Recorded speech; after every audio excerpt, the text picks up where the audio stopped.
Lucas 7, a partir do versículo 11. E aconteceu pouco depois ir ele à cidade chamada Naim, e com ele ia muitos dos seus discípulos e uma grande multidão. E quando chegou perto da porta da cidade, eis que levavam um defunto, filho único de sua mãe, que era viúva, e com ela ia uma grande multidão da cidade. E vendo-a, o Senhor moveu-se de íntima compaixão por ela e disse-lhe: não chores. E chegando-se, tocou o esquife, e os que o levavam pararam. E disse: jovem, a ti te digo, levanta-te. E o defunto assentou-se e começou a falar, e entregou-a à sua mãe. E de todos se apoderou o temor, e glorificavam a Deus, dizendo: um grande profeta se levantou entre nós, e Deus visitou o seu povo. E correu dele esta fama por toda a Judeia e por toda a terra circunvizinha. Diga amém. Algum tempo atrás, eu preguei acerca deste incidente, falando sobre o seguinte tema: avisa o coveiro que foi cancelado o enterro. Manda ele encher o buraco de terra novamente. Não vai ter mais enterro. Todavia, Deus sempre renova a nossa mente para entendermos coisas mais profundas com relação à sua palavra. E hoje nós temos um outro tema para esta mesma passagem bíblica. E o tema está exposto: o que fazer quando morre a última esperança? O que fazer quando morre a última esperança? Escute bem isso. Há um adágio popular por aí, não sei se é verdade, que diz que a esperança é a última que morre. Mas olha para cá, desta mulher, a sua única esperança havia morrido. Agora, eu tenho uma boa notícia para você. Com relação a nós, a nossa esperança nunca morre. Diga assim: por quê, pastor? Porque a nossa esperança é Jesus. E ela já morreu e ressuscitou e está vivo para todo o sempre. A nossa esperança é Jesus. Agora escute bem isso. Quando nós falamos deste tema, avisa o coveiro que foi cancelado o enterro, nós falamos, abordando aos irmãos, que nesse encontro de Jesus com a mulher, a viúva de Naim, a vida venceu a morte, a alegria venceu a tristeza. Mas eu estive pensando nesse dia, a vida, ela é feita do inesperado. E ninguém pode prever as coisas que acontecem no de repente. na nossa vida. Ninguém pode prever. E ninguém, escute bem isso, está preparado para o inesperado. Ninguém está preparado. Você está aqui no culto, de repente chega alguém dizendo, um ente querido teu, sua mãe, seu pai, sua irmã, seu tio, acabou de morrer. Uma notícia trágica, terrível. Quem está preparado para isso? Ninguém. Ninguém está preparado para o inesperado. E para enfrentar o inesperado, nunca foi uma tarefa fácil. Todavia, quem tem Jesus, irmão, tem uma esperança, mesmo que aparentemente diante dos homens, acabou-se, não tem mais solução. A vida foi vencida pela morte. Tal pessoa, acabou-se, não tem mais jeito. Para Deus, está escrito em Lucas, capítulo 1, versículo 37. Porque para Deus nada é impossível. Para Deus nada é impossível. E quando nós lemos aqui esse incidente, eu me deparo com uma mulher viúva. E eu começo a pensar um pouco. Porque, escute bem isto, esta mulher era uma mulher totalmente feliz. Tinha sua família, tinha o seu marido, tinha o seu filho. E de repente começou a acontecer na vida dela. Primeiro, a Bíblia diz que ela perdeu o seu marido, o seu provedor. Porque o marido era o chefe da família e o que dava provisão para a família e para o lar. Algum tempo atrás, ela havia perdido o seu marido. Perdeu o marido. E agora, ela recebe o segundo inesperado. O de repente. Por quê? Porque quando ela perdeu o seu marido, evidentemente, escute bem isso, que ela colocou toda a sua esperança em seu filho. Sim ou não? Quantos estão me entendendo aqui, irmão? Ela colocou toda a sua esperança no seu filho. Aliás, toda mulher hebreia, quando ela tinha o seu filho, quando nascia um varão, ela agradecia muito a Deus, porque ela se sentia uma mulher muito mais abençoada, porque ela sabia que na falta do esposo, do marido, tinha o filho, que assumiria ali a chefia, a provisão do lar, e ela estaria então, em todo o tempo da sua vida, amparada por aquele filho. Era a obrigação do filho ocupar-se o lugar do pai e prover o lar e cuidar da mãe. Então, quando morreu o marido, ela colocou toda a sua esperança em seu filho. Era o único que ela tinha. Era o único que ela tinha. E era um jovem.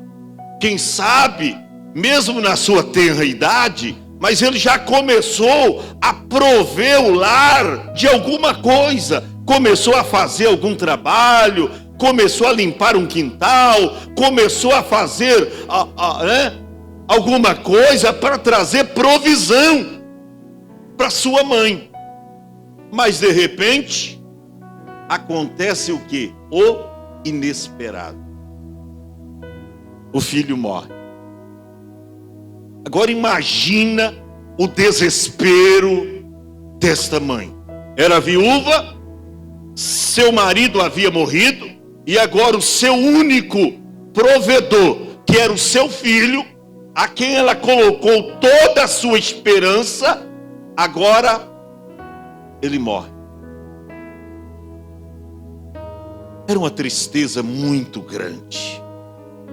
Era um sofrimento muito grande para esta mulher. Mas olha para cá, irmão. O encontro de Jesus com esta mulher não foi por acaso. Preste atenção, por que eu estou dizendo isso? Jesus estava em Cafarnaum. Em Cafarnaum, Jesus havia curado um servo, filho de um centurião. Ele havia curado ali um criado, ele curado um outro jovem ali. A Bíblia diz que Jesus de manhã, ele sai de Cafarnaum e ele vai até a cidade de Naim, aproximadamente 50 quilômetros de distância, de Cafarnaum até a cidade de Naim, a pé. Ele sai de manhã. Jesus já sabia que o filho desta viúva havia morrido. Mas pastor, será que alguém levou notícia para ele? Não, meu irmão. Jesus era Deus.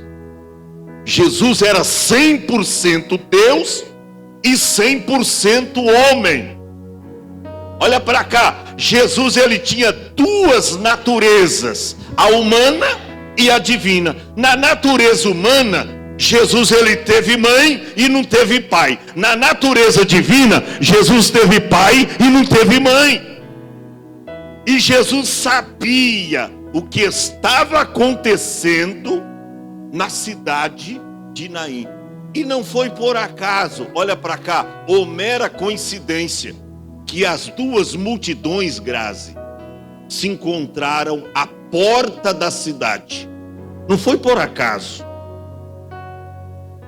Como também na obra de Deus e na vida de um verdadeiro cristão, não existe coincidência.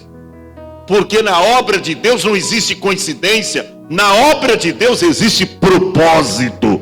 Você não está aqui por mera coincidência, você está aqui por propósito de Deus. É Deus que te trouxe aqui para você ouvir esta palavra. Jesus sai de Cafarnaum e vai então em direção ao vilarejo. Era um vilarejo, um lugarzinho pequeno, chamado Naim. Naim quer dizer graciosa, formosa. Todavia, Naim estava enlutada. Porque o lugar era um vilarejo pequeno e todos estavam, eu acredito que a cidade toda se condoeu com a situação da viúva. Olha, que mulher, essa mulher está perdida. Algum tempo a gente acompanhou ela aqui no cortejo fúnebre, sepultando o seu marido. Agora, o seu único filho, o provedor, a gente está em um outro cortejo, levando o jovem para ser sepultado. Você já pensou? O sofrimento daquela mulher. Por isso que quando Jesus encontrou ela, ela estava chorando. Talvez existem aqui mães que têm chorado pelos seus filhos. Talvez aqui existem pessoas que têm chorado, confrontando com seus problemas que aparentemente parece impossível. Parece, porque para Deus, eu já disse, não há impossibilidade, não há impossível. Encontra-se aquelas duas multidões. Olha o que diz o verso de número 11. Aconteceu. Diga assim, aconteceu. Olha, pouco depois ir ele à cidade chamada Naim, e com ele ia muitos dos seus discípulos. E não só os discípulos, uma grande multidão. Também Jesus levou essa multidão, ou permitiu que a multidão fosse com ele, para presenciar o seu primeiro milagre de ressurreição. Jesus operou 3 grandes milagres de ressurreição. O primeiro, e esse aí era o milagre número 35,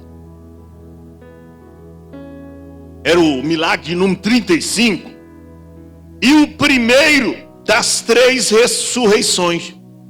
Aí, ressurreição, filho da viúva de Naim. O segundo, filha de Jairo. E o terceiro, o irmão de Marta, Lázaro. As 3 ressurreições. 3 pessoas que estavam já mortas e que Jesus trouxe-lhes a vida. Só que das 3 grandes milagres, esse foi o primeiro. Então, Jesus trouxe em torno dele uma grande multidão para comprovar o seu poder, que ele tinha poder sobre a morte. Irmão, você precisa entender que, por vezes, o inesperado vai acontecer na tua vida. Você precisa entender que nesta vida, uma hora ou outra, o inesperado vai acontecer. Essa mulher, ela não tinha preparado-se para isso. Ninguém se prepara para um dia deste. Ela não sabia que o seu único filho, que era ainda um jovenzinho, um mancebo, ia morrer. Ela não sabia disso. Como você que está aqui, você não sabe o dia da sua morte. Você sabe, irmão? Eu já peguei a senha. E eu estou até passando alguém na minha frente. Se tiver algum apressadinho aí, tem, irmão. Só levantar, pode passar na frente. Pode passar. Mas a gente já tem a senha na mão, só não sabe o número dela, né, irmão? Mas o problema é que cada vez a fila vai diminuindo. Cada vez a coisa, a gente vai ficar mais perto. Mas escute bem isso. Você não precisa ter medo da morte, porque você tem o Senhor da vida. E quem tem o Senhor da vida, fala com autoridade como o apóstolo São Paulo. Olha, eu não tenho medo da morte não. Sabe por quê? Porque o meu viver é Cristo e o morrer é ganho. Paulo diz, olha, Cristo vive em mim. Então eu não tenho medo da morte, o meu viver é Cristo. E eu disse, se eu morrer, eu não estou perdendo nada, absolutamente nada. Ele tinha certeza para onde ele iria. Você tem certeza? Porque o inesperado pode acontecer. Às vezes a gente espera que alguém vai morrer com seus 60 anos, 70 anos, já na velhice. Você acha que essa mãe estava esperando? Era um jovem. Quem está esperando que uma pessoa jovem? Minha esposa pediu oração aí para uma menina. É uma adolescente. Quantos anos tem a Mariane? 11 anos. Qual o problema? Diabetes. Já pensou uma criança ter esse problema? Diabetes? 11 anos. Quem está preparado para confrontar, para enfrentar um problema deste? Qual mãe, qual pai está preparado? Nenhum. Mas o problema vem. A dificuldade vem. Agora o importante é você crer no Deus do impossível. O importante é você crer que Deus pode fazer na tua vida coisas sobrenaturais. Não foi por acaso o encontro de Jesus com esta mulher. Estava tudo planejado no caderno divino. Estava tudo agendado. Quando Jesus chega perto da porta da cidade, está aí no verso 12, ele se depara com aquele cortejo, com aquela multidão que saía da cidade. Antigamente, os cemitérios não se enterravam os mortos dentro, como hoje, das próprias cidades. É tudo bem fora, afastado da cidade. Costume dos judeus, dos israelitas. Todavia, Jesus sabia até o horário que aquela multidão ia sair ali da porta da cidade de Naim. Ele diz: eu vou chegar bem no horário. Interessante que, por que Jesus não chegou um pouco mais cedo, quando o menino estava sendo velado lá? Porque os judeus tinham um costume, ficava 3 dias velando o morto. Porque se dizia uma tradição que no 4º dia poderia algum espírito ainda entrar sobre o morto e ele reviver. Então esperava o funeral, demorava 3 dias. 3 dias. Por que Jesus não veio? Você lembra de Lázaro? Que Jesus veio só no 4º dia? Porque 3 dias eles ficavam ainda lá velando o morto. Porque achavam que poderia um espírito entrar ou voltar novamente e aquela pessoa reviver. Por que Jesus não veio no 1º dia? No 2º ou no 3º? Por quê? Ele chega, parece que chega quase que atrasado. A cova para colocar o menino já estava aberta. Já estava aberta. O coveiro certamente já estava olhando no relógio. Está chegando. Está chegando. Estou escutando o barulho de uma grande multidão. Choro, lágrima. Está chegando a multidão. Daqui a pouco eu termino o meu trabalho. Não sabia ele que eu tinha que colocar aquela terra tudo de volta, porque o Senhor da vida estava chegando para mudar aquela história. A Bíblia diz que Jesus se depara com aquela mãe que levava, olha, o seu filho. Era um defunto, irmão, defunto, já congelado, gelado. E a Bíblia diz que com ela estava uma grande multidão. Ou seja, agora a multidão da vida encontra a multidão da morte. As duas multidões. Duas multidões. Isso é bem importante a gente lembrar e perguntar para mim e para você: em qual multidão desta você se encontra? Está na multidão da vida? Ou você está na multidão da morte? Da morte é a multidão onde reina o pecado, as coisas deste mundo, aquilo que tudo pode se fazer, tudo tem um aval, né? De Deus não, do diabo. Tudo você pode fazer. Lembra que eu falei aqui, o diabo diz: ó, tudo isso me foi dado, eu dou a quem eu quero. Se você quiser me adorar, tudo isso aí vai ser teu. Ou seja, é a multidão que está fazendo a vontade da carne, do mundo.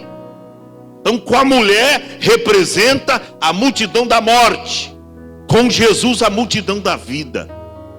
Por quê? Tinha gente ainda comemorando o milagre anterior que Jesus fez em Cafarnaum, quando curou o servo daquele homem.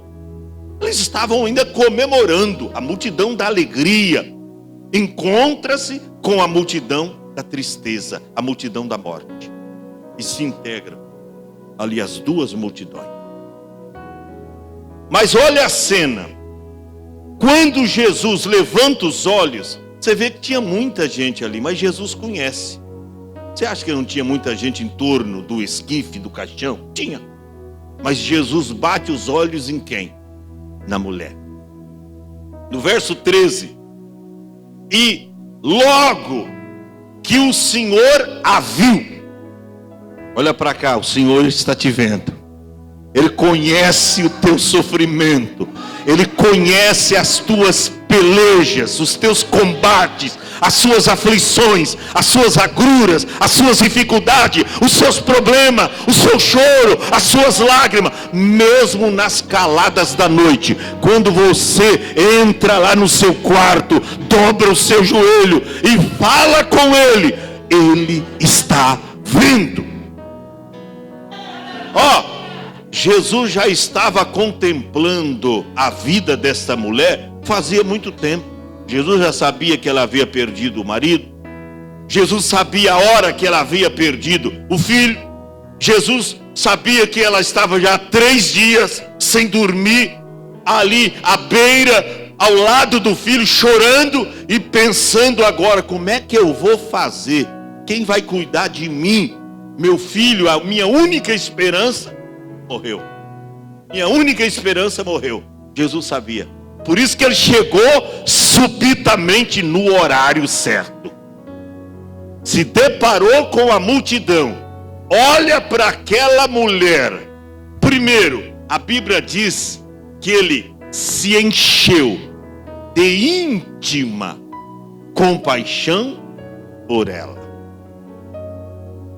Olha o estado comprazido de Jesus. Tem gente que pensa que Deus não se preocupa conosco. Olha para cá. Deus tem um cuidado especial por você. Ah, pastor, mas por que o justo sofre? Por que sofre tanto uma pessoa que teme a Deus? Por que sofre tanto uma pessoa que confia em Deus?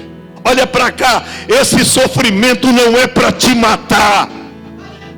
Esse sofrimento é para te preparar e para te dar mais força, para você vencer combates ainda maiores. Às vezes a gente pensa que luta é para matar. Não, é para te fortalecer, é para te fazer mais experiente para a vida. Quem nunca sofreu não tem poder para se levantar e dar um testemunho, para aconselhar alguém acerca do sofrimento. Você já passou alguma coisa? Você já passou fome? Não, nunca passei fome. Como é que você vai instruir e aconselhar alguém que está inserido nessa dificuldade? Agora, se você está galgado de experiências, você já passou fome, se você já sofreu, se você já apanhou muito na vida, se você já esmolou, se você já padeceu bastante, você tem agora condições de aconselhar e de ajudar outras pessoas que estão inseridas nesse mesmo contexto de dificuldades. A luta não veio para matar esta mulher, veio para comprovar para ela que existe um Deus no céu que pode mudar todas as coisas. Quem olhava para esta mulher dizia: ponto final, acabou a história dela, perdeu o marido e agora o seu único filho, não tem mais história. Que nada, irmão.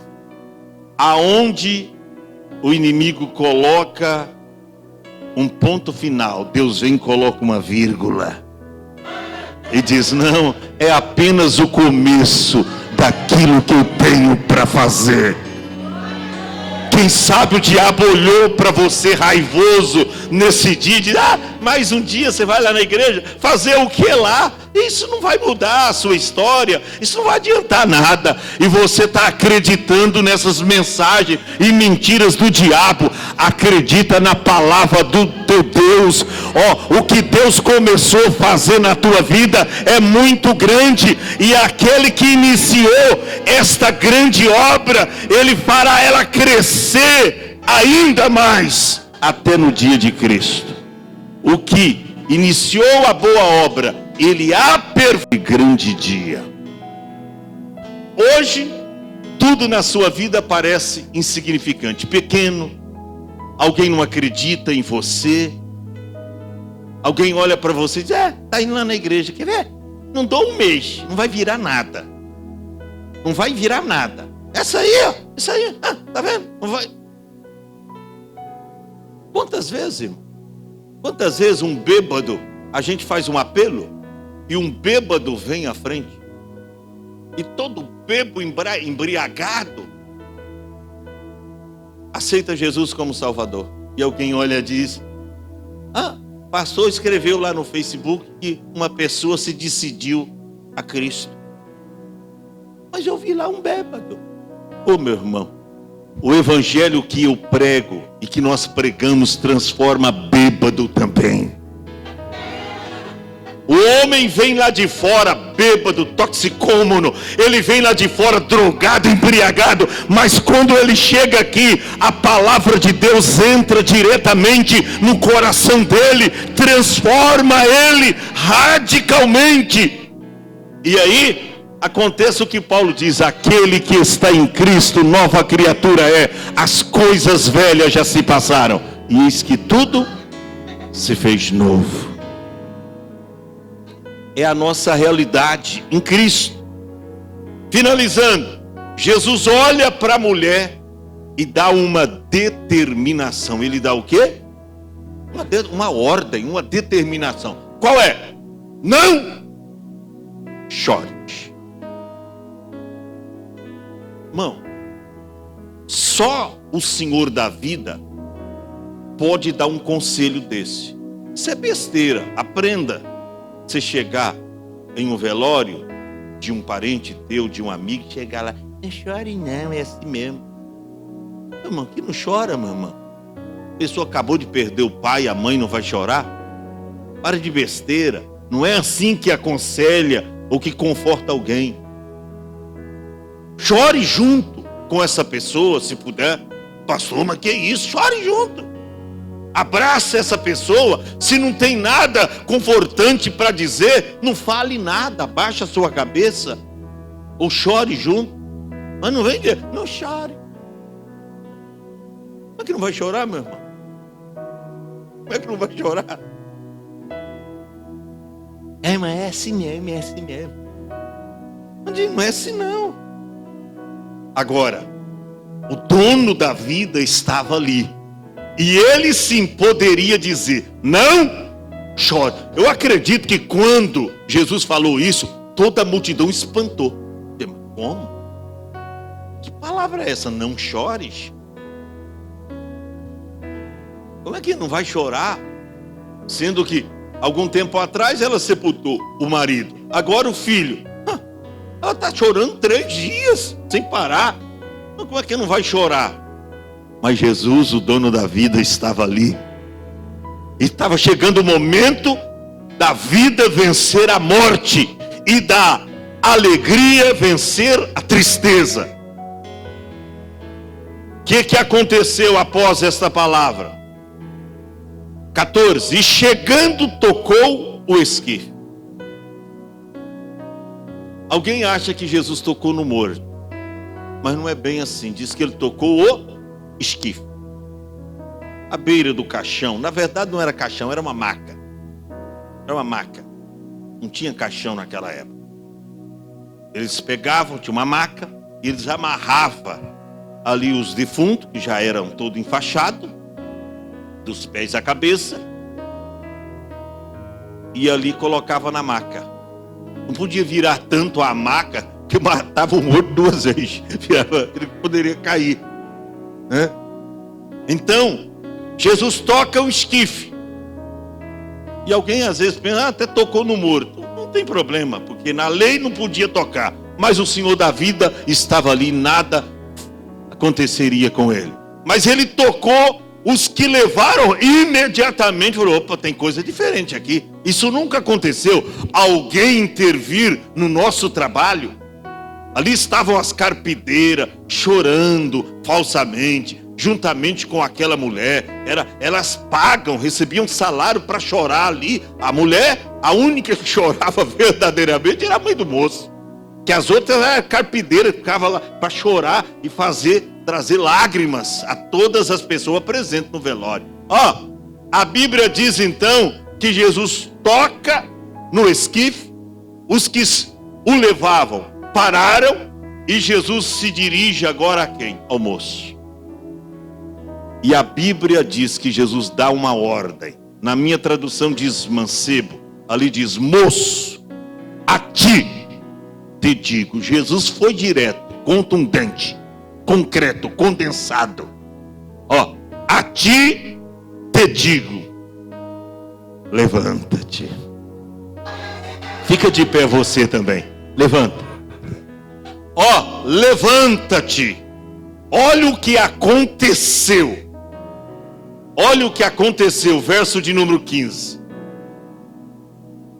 O que estivera morto se assentou, ou sentou-se.